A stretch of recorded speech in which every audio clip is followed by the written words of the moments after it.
Assalamualaikum warahmatullahi wabarakatuh.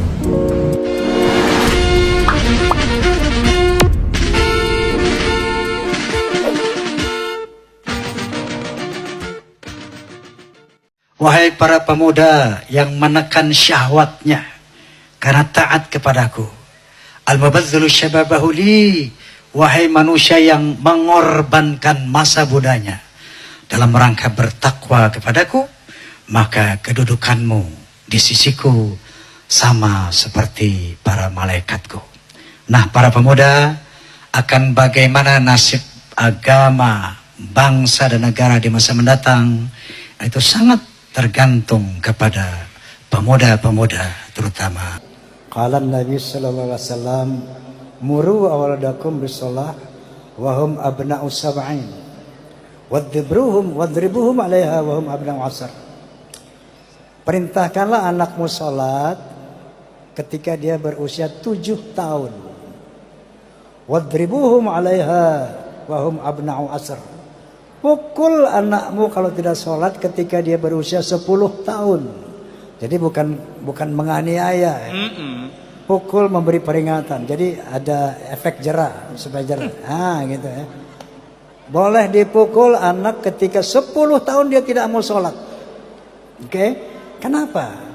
Karena hanya sholat yang bisa menyelamatkan dia dari dunia sampai akhirat.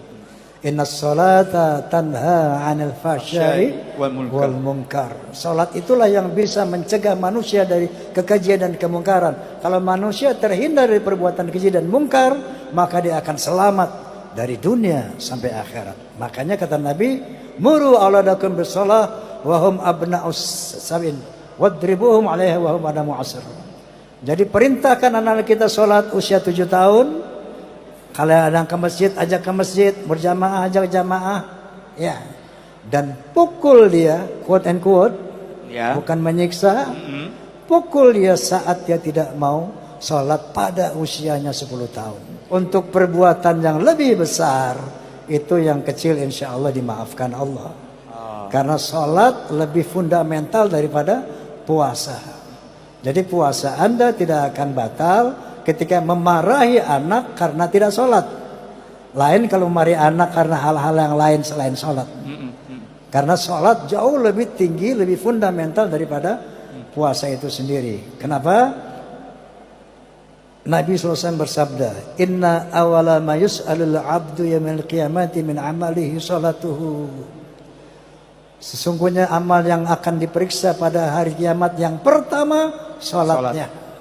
Fa in tuqbilat minhu salatuhu tuqbilat sairu amalihi wa in ruddat minhu salatuhu rudda sairu amalihi.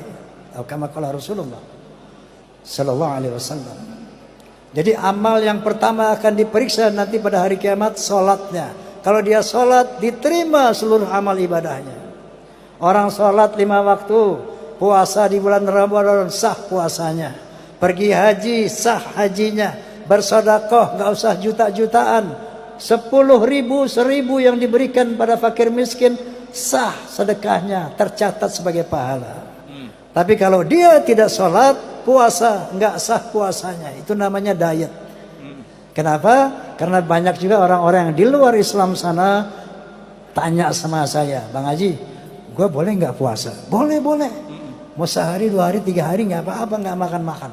Boleh aja, tapi nggak dapat pahala. Kenapa? Karena tidak sholat. Betul. Nah, jadi sholat adalah imaduddin. Sholat itu tiang agama. Semuanya tergantung di sholat ini. Oleh karena itu, jangan pernah abaikan sholat. Inani anallah, la ilaha illa ana, fa'abudni wa aqimis sholata li dzikri. Aku adalah Allah, kata Tuhan. La ilaha illa ana, enggak ada Tuhan kecuali saya.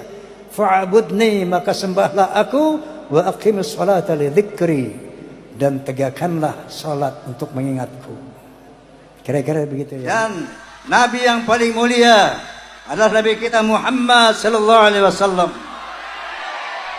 Di samping beliau untuk menyampaikan kalimat tauhid kepada manusia, ada akhlak beliau yang spesifik, yaitu sebagaimana sabdanya, innama bu'ithu liutammima makarimal akhlaq. Sesungguhnya aku dibangkitkan untuk memperbaiki akhlak. Karena hanyalah dengan akhlak manusia selamat dari dunia sampai akhirat. Hanya dengan akhlak manusia bisa mulia. Tanpa akhlak, setinggi apapun jabatanmu, sebanyak apapun hartamu, kamu akan hina di mata Allah, hina di mata manusia. Namun sebaliknya, semiskin apapun kamu, kalau kamu berakhlak, mulia di mata Allah, mulia di mata manusia. Oleh karena itu, yuk kita berakhlak. Asaba min musibatin illa biiznillah. Tidak ada bencana kecuali izin Allah.